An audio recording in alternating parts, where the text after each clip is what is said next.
Prime debate కి స్వాగతం. ఏపీలో డేటా వార్ పతాక స్థాయికి చేరింది. వైసీపీ అనుకూల ఓట్లను తొలగించే కుట్రే డేటా స్కామ్ అంటూ వైసీపీ ఆరోపిస్తుంటే ప్రధాని మోడీ, తెలంగాణ సీఎం కేసీఆర్, జగన్లు కలిసి మరో కుట్ర చేస్తున్నారంటూ చంద్రబాబు విమర్శిస్తూ తన జోలికి వస్తే వదిలేది లేదని హెచ్చరిస్తున్నారు. ఇక తప్పు చేయకపోతే భయమెందుకంటూ కేటీఆర్ టీడీపీపై ఫైర్ అవుతుంటే కేసులో తప్పు చేసిన వారు ఎక్కడున్నా పట్టుకుంటామంటున్నారు సిపి సజ్జనార్. ఇంతకీ ఐటీ గ్రిడ్స్ సంస్థపై పోలీసులు ఎందుకు సోదాలు చేస్తున్నారు? ఏపీ ప్రజల వ్యక్తిగత సమాచారం ప్రైవేట్ సంస్థ చేతిలో ఉందా?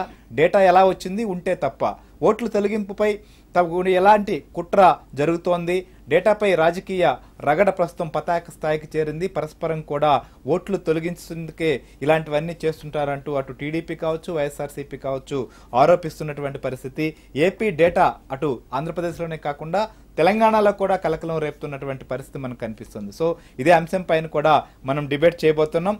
మనతో పాటు డిబేట్లో టీఆర్ఎస్ పార్టీ సీనియర్ నాయకులు రాజమోహన్ గారు ఉన్నారు, వైఎస్ఆర్ కాంగ్రెస్ పార్టీ అధికార ప్రతినిధి సుజాత గారు ఉన్నారు, నాగేంద్రబాబు గారు ఏపీ పశుసంవర్ధక శాఖ కార్పొరేషన్ చైర్మన్ విజయవాడ నుంచి కూడా మనకు లైవ్ లో ఉన్నారు. సో డిబేట్లకు వెళ్లే ముందు అసలు ఈ యొక్క అంశం పైన మాట్లాడినటువంటి ముఖ్య నేతల కామెంట్స్ ఒకసారి చూద్దాం.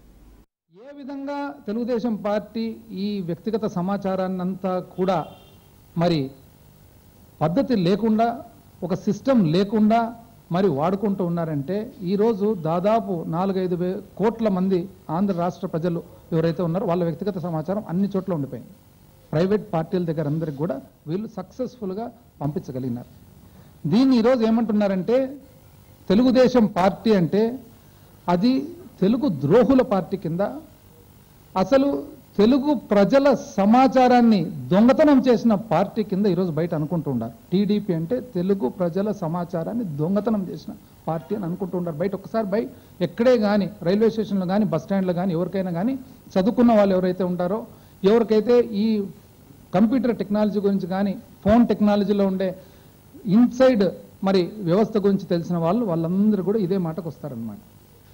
ఈరోజు చెప్తూ ఉన్నాము, ఒక సామాన్య మానవునికి ఆంధ్రప్రదేశ్లో ఏ విధంగా మీ సమాచారం బయట ఉంది కొన్ని కంపెనీలు, ప్రైవేట్ సంస్థల దగ్గర అంటే మీకు తెలిసినో లేదో, చంద్రబాబు నాయుడు గారికి ఆయన పుత్రరత్నానికి ఒక మంచి అలవాటు ఉంది. అదేంటంటే అడ్డంగా దొరికిపోవడం, దొరికిపోయిన తర్వాత మిద్దెలెక్కి అరవడం, బుకాయించడం. అప్పుడు ఓటుకు నోటు కేసులో మన వాళ్ళు బ్రీఫ్డ్ మీ అని అడ్డంగా దొరికిపోయారు. సమాచారాన్ని, అధికారిక సమాచారాన్ని, గవర్నమెంట్ వెబ్సైట్లో ఉండే, గవర్నమెంట్ డేటాలో ఉండే, డేటా సెంటర్లో ఉండే సమాచారాన్ని ప్రైవేటు వ్యక్తులకు అప్పచెప్తా ఉన్నారు. ప్రైవేటు వ్యక్తులు, ప్రైవేట్ ఐటీ గ్రిడ్ అనే సంస్థ పైపెచ్చు దొంగకు నోరెక్కువ అని ఉల్టా చోర్ కొత్వాల్కు డాంటే అని తెలంగాణ ప్రభుత్వం మీద దుమ్మెత్తిపోస్తూ ఉన్నారు. సిగ్గుండాల చంద్రబాబు నాయుడికి, ఆయన ప్రభుత్వానికి.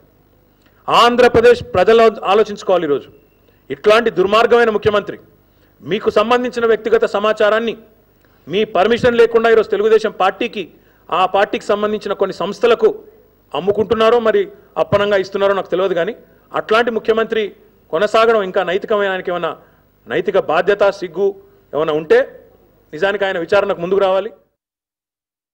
మొన్న మనకు సెకండ్ రోజు ఒక స్పెసిఫిక్ కంప్లైంట్ రావడం జరిగింది.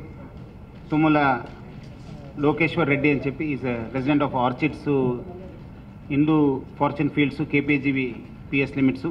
చాలా డీటెయిల్గా రాస్తూ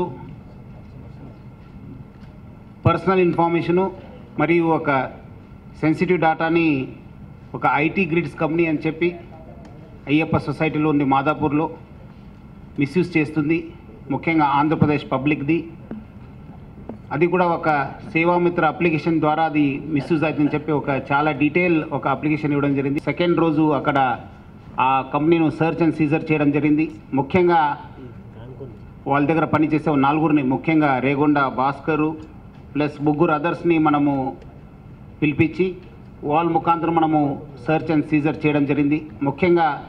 ముఖ్యంగా ఈ కంపెనీ కూడా ఒక టీడీపీ వాళ్ళది ఒక సేవామిత్ర అప్లికేషన్ కూడా రన్ చేయడం జరుగుతుంది. ఆ ద్వారా కూడా వాళ్ళు constituency wise voters data, voter ID card, వాళ్ళు అడ్రస్సు ప్లస్ వాళ్ళ కాస్టు ప్లస్ అది కాకుండా వాళ్ళు ఏ పార్టీకి చెందిన వాళ్ళు, ఎక్కడెక్కడ వాళ్ళ అఫిలియేషన్ ఉంది, ముఖ్యంగా వాళ్ళు ఏమాదిరి టీడీపీకి చెందిన వాళ్ళ, వైఎస్ఆర్సీపీకా, జనసేనకా, లేదంటే న్యూట్రల్ ఉన్నారు, అది కూడా ఇన్ఫర్మేషన్ వాళ్ళు కలెక్ట్ చేయడం జరుగుతుంది. మన ప్రభుత్వం యొక్క డేటా ఎవరో దొంగిలిస్తే అది హైదరాబాద్లో ఉండే పోలీసులు కాపాడతారంట. ఏం తమ్ముళ్ళు మీరు ఆలోచించండి. డేటా మంది, ఆస్తి మనది. మన ఆస్తి దొంగలిస్తే మనం బాధపడకుండా తెలంగాణ ఉండే ప్రభుత్వం మన మీద చాలా అభిమానం. అవునా? ఏం తమ్ముడు అవునా అని అడుగుతున్నా మిమ్మల్ని. అంటే మన వాళ్ళు మన పార్టీ వ్యవహారాలు హైదరాబాద్లో వీళ్ళంతా కూడా ప్రొఫెషనల్స్ ఉంటే వాళ్ళు మన పార్టీ డేటా అంతా కూడా అప్డేట్ చేస్తా ఉంటే మన వాళ్ళ దెబ్బతీయడానికి, మన పార్టీ డేటా వైఎస్ఆర్ కాంగ్రెస్ ఇవ్వడానికి పోలీసులు వచ్చి దాడి చేస్తే ఖబర్దార్ జాగ్రత్తగా ఉండండి. వదిలిపెట్టే సమస్య లేదు. డేటా అనేది వ్యక్తిగత ఆస్తి, మా ఆస్తి అది. మీరు అంటున్నారు ఆంధ్రప్రదేశ్ గవర్నమెంట్ డేటా అక్కడ ఉందని. అది ఉంటే మా దగ్గరికి పంపించండి, మేము చూసుకుంటాం. మీరెవరు చేయడానికని నేను అడుగుతున్నా. అమెరికాలో డేటా ఉంటే ఎవడో పనిచేస్తున్నాడని ఇక్కడ కంపెనీల్ని మీరు అరెస్ట్ చేస్తారా అని నేను నిలదీస్తున్నా. తమ్ముళ్ళు మీకు అందరికీ ఆడబిడ్డ తెలుసు. హైదరాబాద్లో ఐటీ కంపెనీస్ ఎట్టొచ్చాయి? నా వల్ల కదా. సైబరాబాద్ నగరం ఎట్టొచ్చింది? నా వల్ల అవునా కాదా అని మిమ్మల్ని అడుగుతున్నా. రైట్, చూసాం ఏదైతే నేతల కామెంట్స్ కూడా డేటాకు సంబంధించిన వారు చాలా తీవ్రంగా సాగుతోందనే దానికి కూడా నాయకుల కామెంట్సే మనకు అర్థమవుతున్నటువంటి పరిస్థితి. సో ప్రస్తుతం ఉన్నటువంటి పరిస్థితుల్లో సుజాత గారు అసలు ఏంటి వైఎస్ఆర్ కాంగ్రెస్ పార్టీ సంబంధించినటువంటి వాళ్ళు ఒక కంప్లైంట్ రేజ్ చేసి కేవలం తెలంగాణలో సంబంధించినటువంటి పోలీసులను ఆశ్రయించి ఇక్కడ కంప్లైంట్ ఇచ్చి ఒక కుట్ర చేసే ప్రయత్నం చేస్తున్నారు అనేది ప్రధానంగా వస్తున్నటువంటి మీ పైన ఆరోపణ. సో వ్యక్తిగతమైన ఏపీ సంబంధించిన డేటా ఒకవేళ అలా తస్కరణకు గురైంటే అక్కడ చేయకుండా ఇక్కడ ఎందుకు కంప్లైంట్ చేయాల్సి వచ్చింది? ఇవాళ ఐన్యూస్ వేదిక నేను ఒకటి చెప్తున్నానండి.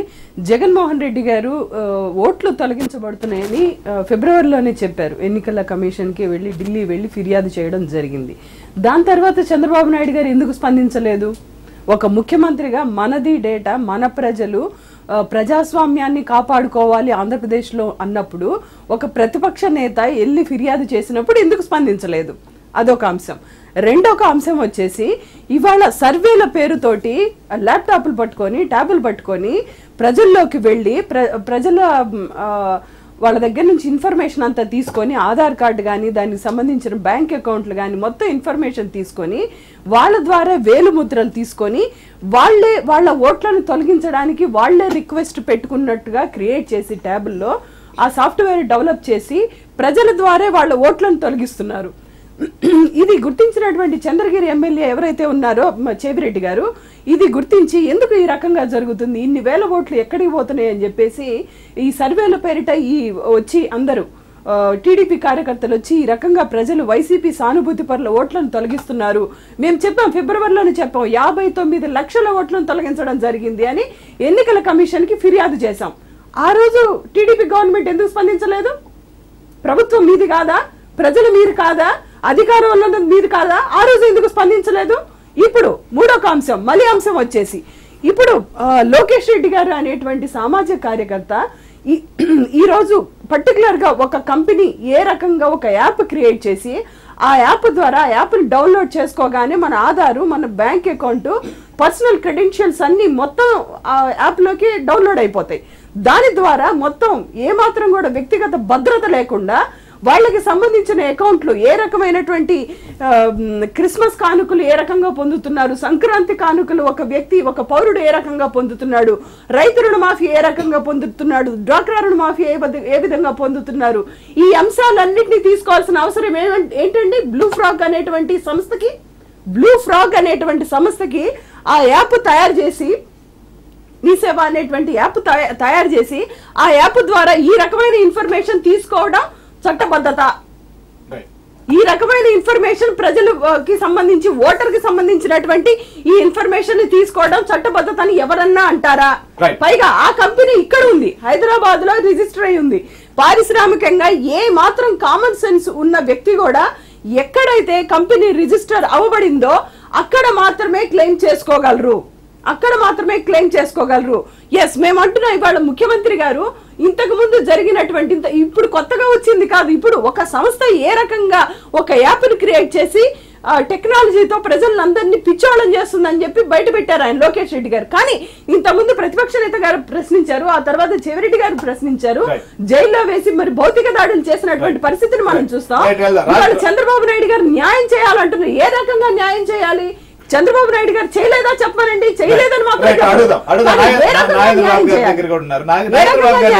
ఏంటి ఏంటి ఇప్పుడు ఒక సంస్థ తప్పు చేస్తుంది, అది ఒక ప్రైవేటు సంస్థ, దాని చేతిలో ప్రైవేట్ సంబంధం ఏదైతే ప్రైవేట్ వ్యక్తులకు సంబంధించిన వ్యక్తిగత సమాచారం ఉంది, ప్రభుత్వానికి సంబంధించిన సమాచారం ఉంది, ఇది చాలా తప్పు. దీనిపైన ఎక్కడైతే సమస్య ఉందో అక్కడ కంప్లైంట్ చేస్తే దాన్ని స్వాగతించకుండా రాజకీయ కోణంలో ఎందుకు ఏపీలో చేయలేదనేటువంటి అంశాన్ని ప్రశ్నిస్తున్నారు.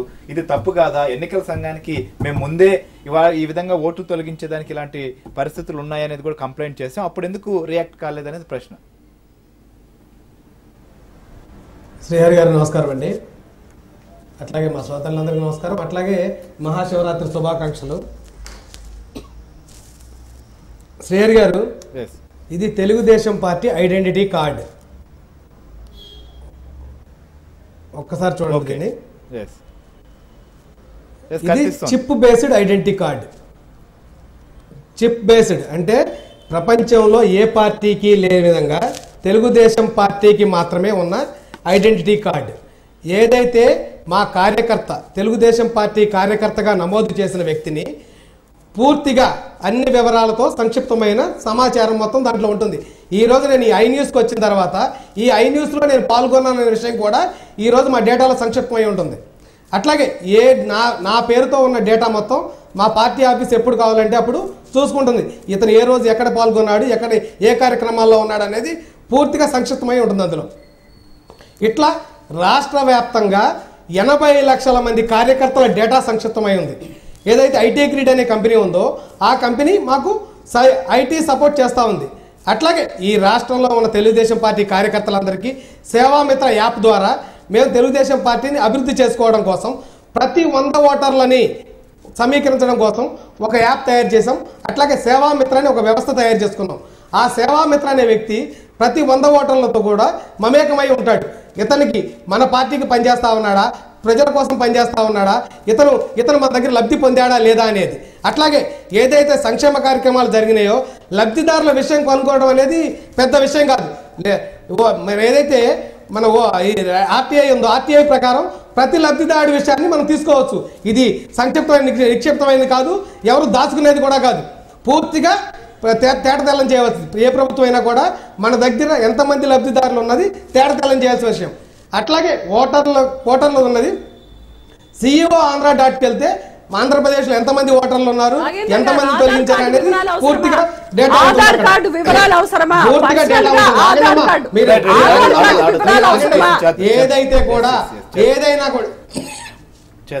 ఏదైనా కూడా సేవామిత్ర ద్వారా మేము పూర్తిగా ప్రజల ద్వారా పార్టీని అభివృద్ధి చేసుకుంటా ఉన్నాం. ఏదైతే ఈ 80 లక్షల మంది డేటాని దొంగిలించడం కోసం ఏదైతే టీఆర్ఎస్ వైసీపీ లాలూచీ పడి చేస్తున్న యాత్ర మాత్రమే తప్ప ఇది పూర్తిగా తెలుగుదేశం పార్టీని రేపు ఎన్నికల్లో ఇబ్బంది పెడదామనే ఆలోచనతో చేస్తా ఉన్నారు. రాజమోహన్ గారితో సంబంధమైనటువంటి పర్సనల్ క్రెడెన్షియల్స్ అవసరమా? దానికి సమాధానం చెప్పాలి. ఆధార్ వివరాలు ఎవరికి ఇవ్వకూడదని సుప్రీంకోర్టు రూల్ ఉంది. ఆధార్ వివరాలు ఎందుకు తీసుకుంటున్నారు, బ్యాంక్ అకౌంట్ లో ఎందుకు తీసుకుంటున్నారు? దీనివల్ల నాగేంద్ర గారు ఆధార్ సంబంధించినటువంటి వివరాలు ఎందుకు తీసుకుంటుంది ఆ కంపెనీ దగ్గర? ఆధార్ కి సంబంధించిన వివరాలు పౌరులకి సంబంధించినటువంటి ఆధార్ నెంబర్లు ఎందుకున్నాయి?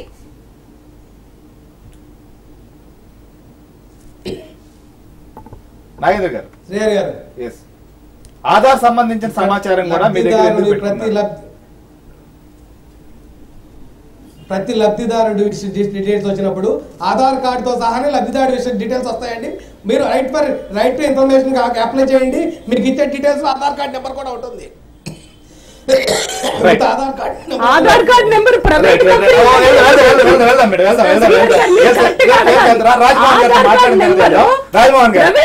దగ్గర ఎందుకు ఉంటుంది? ప్రభుత్వం దగ్గర ఉండొచ్చు తీసుకుందాం. కానీ ప్రైవేట్ కంపెనీ దగ్గర ఎలా వచ్చింది? ఏంటి టిఆర్ఎస్ ఇన్ఫర్మేషన్ తీసుకుంటే ఎవరి దగ్గర ఉంటుందమ్మా అది? ప్రైవేట్ కంపెనీల దగ్గర ఎందుకు ఉంటదండి? ప్రైవేట్ కంపెనీల దగ్గర ఎందుకు ఉంటది? నాగేంద్ర బాబు గారు, ప్రైవేట్ కంపెనీల దగ్గర మీ రాష్ట్రానికి సంబంధించిన పౌరుల ఆధార్ కార్డు ఎందుకు ఉంటుంది? ఆధార్ నెంబర్ ఎందుకు ఉంటుంది? మా తెలుగుదేశం పార్టీకి సంబంధించిన ప్రతి కార్యకర్త అంటే ఎవరు వాళ్ళు? పౌరులు కాదా? మీ కార్యకర్తలా? మీ కార్యకర్తలా చెప్పండి. వాళ్ళు మీ కార్యకర్తలా? రైట్ టైం ఇద్దాం మేడం ప్లీజ్. ఎవరిని భయపెట్టి తీసుకునేది ఏముండదు ఇక్కడ. ఏ వ్యక్తి కూడా వ్యక్తిగత సమాచారాన్ని మనకి వెల్లడించడానికి అవకాశం ఉండదు. మరి ప్రైవేట్ కంపెనీ దగ్గర ఎందుకుందండి? మీ ద్వారా వచ్చింది కాదా? కొద్దిగా టైం ఇద్దాం ఆయనకి, హెల్త్ చూద్దాం.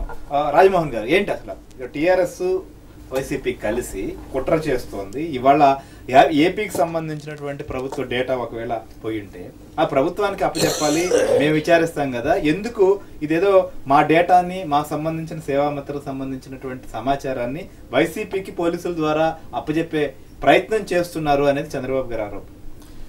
శ్రీహరి గారు, ముందుగా ఈరోజు ఒక పవిత్రమైనటువంటి రోజు, మహాశివరాత్రి సందర్భంగా మీ ఐ న్యూస్ యాజమాన్యానికి, రెండు తెలుగు ప్రజల అందరికి కూడా ఐ న్యూస్ తరఫున నేను ఐ న్యూస్ నుండి నా శుభాకాంక్షలు తెలియజేస్తున్నా. ఇంకొక విషాదకరమైన ఇన్సిడెంట్ ఏంటంటే, మొన్న హనుమకొండలో పెట్రోల్ దాడి జరిగినటువంటి రవలి కూడా ఇదే రోజు మృతి చెందింది. వారికి కూడా మా ప్రాంతమే కాబట్టి, మా జిల్లా కాబట్టి వారికి కూడా నా ప్రగాఢ సానుభూతిని వాళ్ళ కుటుంబ సభ్యులకు తెలియజేస్తున్నా. ఇవాళ మీరు మంచి డిస్కషన్ పెట్టారండి. ఇది మంచి ప్రజలకు తెలియాల్సినటువంటి అవసరం ఉన్నది. చాలా సున్నితమైనటువంటి అంశం, మంచి విషయం కూడా మీరు ప్రజలకు తెలియజేస్తున్నందుకు నేను మీ యాజమాన్యానికి, మీకు ప్రత్యేకంగా ధన్యవాదాలు తెలుపుతున్నా. ఇక్కడ మనం ముఖ్యమంత్రిగా చంద్రబాబు నాయుడు అయినా, ఏ రాష్ట్ర ముఖ్యమంత్రి అయినా గవర్నర్ తోటి ప్రమాణ స్వీకారం చేసేటప్పుడే మొదటి రోజు చెప్తారండి, ఏమనంటే దేశ సార్వభౌమత్యాన్ని కాపాడడానికి, దేశ ఇవన్నీ కూడా కాపాడడానికి మేము ఈ అత్యున్నతమైనటువంటి సీక్రెట్లను కానీ, నా దృష్టికి వచ్చినటువంటి దేశ రక్షణ కొరకు ఏమైనా విలువలతో కూడినటువంటి సమాచారాన్ని కూడా ఇతరులకు ఇవ్వనని చెప్పేసి గవర్నర్ దగ్గర ఓతు తీసుకున్నటువంటి ఆచారం మొదటి నుంచి మన ఇండియాలో ఉంది. భారతదేశంలో ప్రధాని రాష్ట్రపతి దగ్గర చేసుకుంటే ఈయన గవర్నర్ దగ్గర ఓతు తీసుకుంటారు. మొదటి రోజే